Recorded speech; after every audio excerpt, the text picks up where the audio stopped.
In this presentation, we'll examine the elements for a successful photo essay and your storyboard assignment that's due at the end of this module. We'll also discuss the benefits of a concept known as pre-visualization and a storyboard checklist to help you with your assignment. Here are the successful elements for a photo story, when we'll also refer to it as the photo essay. The first is the external theme, a person who will serve as your main subject, the concepts of conflict and resolution, and of course we'll want visually appealing photographs, a supporting narrative, and a storytelling organization. A theme separates the photo essay from what otherwise might just be a collection of photographs. Now there's two basic styles of themes, the external and the internal theme. External themes have action that can be photographed. Photo essays that might be about abstract or internal themes, which are ideas and concepts alone, don't really work very well because they usually lack some kind of action that can be photographed. The easiest and most effective way to tell a story is to use one person as the main subject or character in your photo story. That main subject provides cohesion and creates a connection that ties the photo story together. For example, if you want to tell a visually appealing story about the challenges and struggles of students enrolled in a particular college or university program, dance students for example, the most effective story will focus on one student as a representative of the entire group. The concepts of conflict and resolution are important to any effective photo story. A complication is merely a problem for a person. For example, a little boy who is afraid of the water but is invited to a birthday party where all the other kids will be swimming has quite a dilemma or conflict. Another example is a person who's just had a heart attack. The conflict in that situation is readily apparent. A resolution is any change in the character or situation that resolves the complication. For example, for the child who's afraid of the water, the child could take swimming lessons and learn to love the water. The adult who had the cardiac arrest could enter cardiac rehabilitation, follow the doctor's orders, learn to eat better, lose weight, and therefore would be less likely to have a repeat event. Here's another example of conflict and resolution. A couple wants to have a child, but they're unable to conceive for medical reasons, which creates the conflict.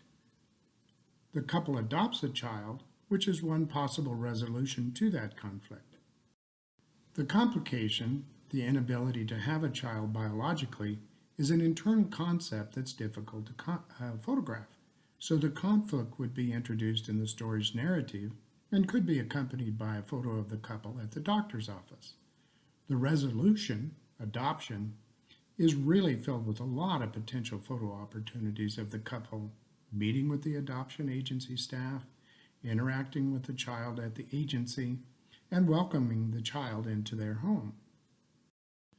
You can have a complication without a resolution. For example, a photo story that outlines the problems for a homeless family, but it doesn't offer the solution or the resolution. By the way, a solution in this case could be to take the story to the next level when the family was, say, relocated into a Habitat for Humanity home. You can also have a resolution without a complication.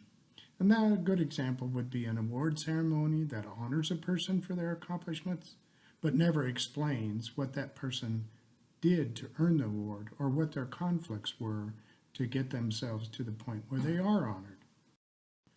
A strong photo story requires not only complication and resolution, but the possibilities for photos. The complication and resolution must be visual.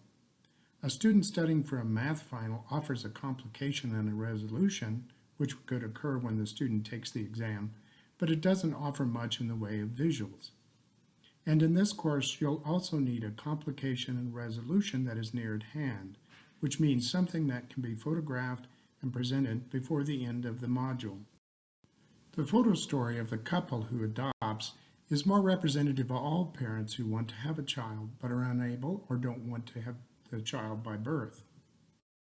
Naturally, visually appealing photography is a cornerstone of successful photo stories. So you'll want decisive moments, the 4 C's, content, composition, candid photos, and colorful photos.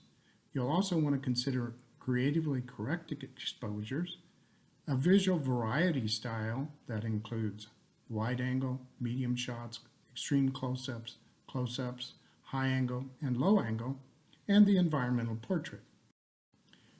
A supporting narrative that enhances the visuals will include the basics: who, which introduces and identifies the subjects; what, which describes the action; when, which provides dates and the story's timeline; where, which provides locations; why provides the subject's motivation and conflict; and how tells what the subject is doing or has done to overcome the conflict.